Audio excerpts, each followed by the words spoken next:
नमस्कार।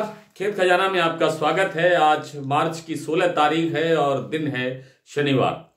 और आज सरसों बाजार के साथ साथ देश में जो लोकतंत्र का पर्व मनाया जाना है उसकी भी घोषणा हो गई है। और कल से आज से ही वैसे आचार संहिता लागू हो गई है और 4 जून जो है वो मतगणना का दिन तय हुआ है। 4 जून को मतगणना होगी। अंतिम चरण 1 जून को मतदान होगा और 19 अप्रैल से पहली जो प्रक्रिया है वो वोट की प्रक्रिया, मतदान की प्रक्रिया वो शुरू होगी। 7 चरणों में ये चुनाव होने जा रहा है। आप सबसे विनम्र अनुरोध, कृपया इस महापर्व में खुद हिस्सेदारी जरूर लें और अगर आपका वोट है तो आप मतदान केंद्र तक जरूर जाइए।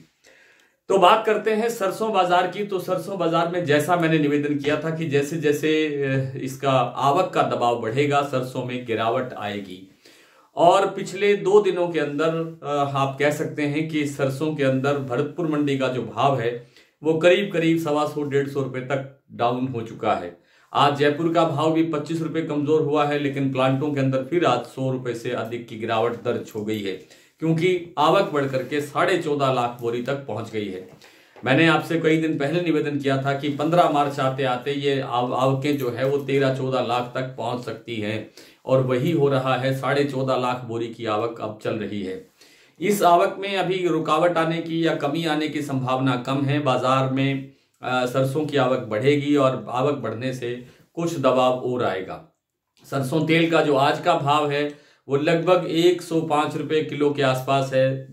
जो स्टैंडर्ड का भाव है, जैसे जयपुर का मैं बता रहा हूं आपको, तो 105 रुपए वाला जो तेल है वो नीचे आने के अंदर 90 रुपए तक पहुंच सकता है। गिरावट आ सकती है जैसे जैसे दबाव बढ़ेगा और आवकों का दबाव बढ़ने से, लेकिन 90 तक शायद ना आए और ये 91-92 तक या 93 तक रह कर जा करके फिर वापसी की आ सकता है। और बाजार इसी दायरे के अंदर 107-8 रुपए से लेकर के और नीचे में 95 रुपए के दायरे के अंदर ये कारोबार दर्शाना चाहिए, ऐसा इस तेल की उम्मीद है। जिससे लगता है कि सरसों के अंदर भी गिरावट की ज्यादा संभावना नहीं है। यहां से 100-200 रुपए की गिरावट और दर्ज हो सकती है, उसके बाद बाजार फिर स्टेबल दिखाई दे सकता है। फिलहाल आज की कुछ मंडियों के भाव भी मैं आपको बताऊंगा, लेकिन उससे पहले बात कर लेते हैं बिनोला तेल की। बिनोला तेल में आज हल्की सी गिरावट और बढ़ी है।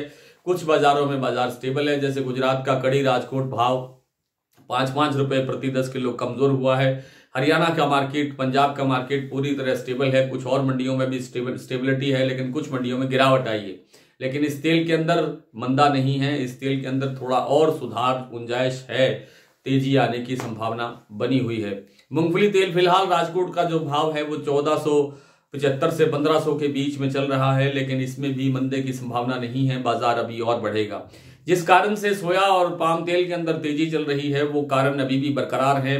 भारतीय बंदरगाहों पर स्टॉक बहुत कमजोर है और उत्पादन में गिरावट आने की संभावना है, लेकिन कुछ अफवाहें भी बीच बीच में दौड़ना शुरू हो गई है कि मार्च के एंड से बंदरगाहों पर इतना स्टॉक हो जाएगा, फलां स्टॉक हो जाएगा, ढिकड़ा स्टॉक हो जाएगा, जिसकी की संभावना बहुत कम है।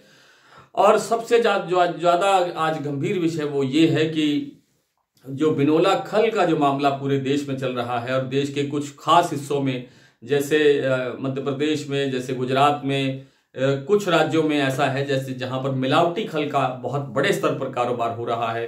हालांकि वहां की जो राज्य इकाई है, सरकारें जो हैं वो खुद एक्शन ले रही है, एफआईआर दर्ज कर रही हैं, धरपकड़ हो रही है।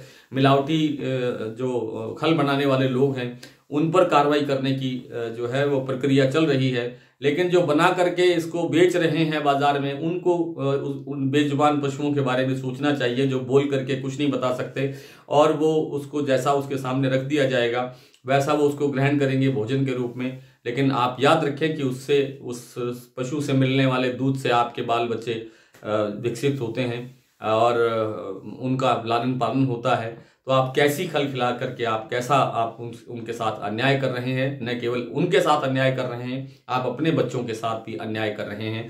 आइए कुछ मंडियों के भाव देख लेते हैं। आज जैसा मैंने आपको जिक्र किया कि भरतपुर मंडी का भाव काफी आज कमजोर रहा। आज सुबह भाव खुला था भरतपुर मंडी का 5102 रुपए, कल से 25 रुपए कमजोर खुला था। लेकिन उसके बाद फिर बाजार 5,070 रुपए तक के कारोबार में देखा गया है, यानी 32 रुपए की गिरावट और आ गई है। कुल मिलाकर के सुबह से लेकर अब तक लगभग 60 रुपए की गिरावट हो गई है। कल भी 40-50 रुपए की गिरावट थी। प्लांटों में भी आज काफी 100 रुपए से अधिक की गिरावट हुई है। सलोनी शमशाबाद का भाव 5850, दिग्नेर भी 5850, कोटा भी 5850 और अलवर का भाव है 5800 रुपए। ये सलोनी कोटा का भाव है। भरतपुर मंडी का जैसे मैंने आपको बताया, नडबई 5102, जयपुर 25 रुपए कमजोर है 5600 रुपए, लेकिन अब भाव सुन रहे हैं कि 5550 रुपए के आसपास रह गया है। दिल्ली 5475 रुपए पर स्टेबल खुला था सुबह, लेकिन अब फिर 50 रुपए कमजोर बताया जा रहा है। चरखी दादरी 5450, गोयल कोटा 5350, हिसार 5200, बरवाला 5100, सिवानी मंडी 5300, मुरैना 5150, ग्वालियर 5100, नवई मंडी 5250, टोंक मंडी 5230, अलवर 5200, कैथल मंडी 5300, कोटा 4900, बीकानेर 5150, नागौर 5150, बीपी आगरा 5725, शारदा 5700, आदमपुर 5290, मेड़ता सिटी 5050, नोहर मंडी लगभग 5100 रुपए, सुमेरपुर 5011 और रेवाड़ी मंडी का भाव है 5350 रुपए से लेकर 5400 रुपए तक। आज इतना ही, कल आपसे फिर मुलाकात होगी, तब तक के लिए नमस्कार।